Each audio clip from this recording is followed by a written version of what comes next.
صدق الله العظيم.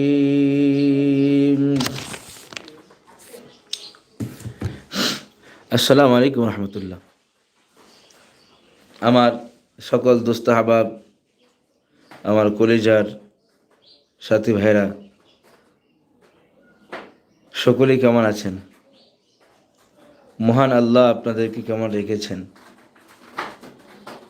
দোয়া করি সকলের জন্য আল্লাহ পাক সবাইকেই যেন মহান আল্লাহ সুস্থতা, নিরাপত্তা,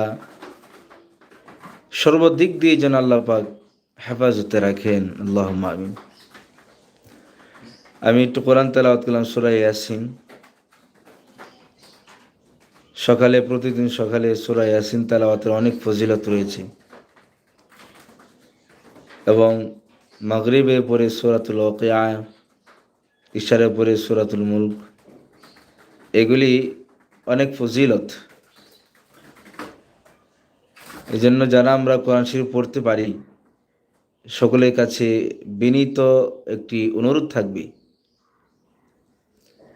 ফজরের নামাজের পরে সূরা ইয়াসিনটা এটি তেলাওয়াত করবেন।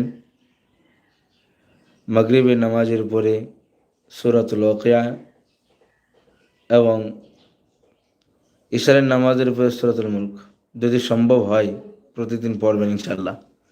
এতে অনেক ফজিলত পাবেন।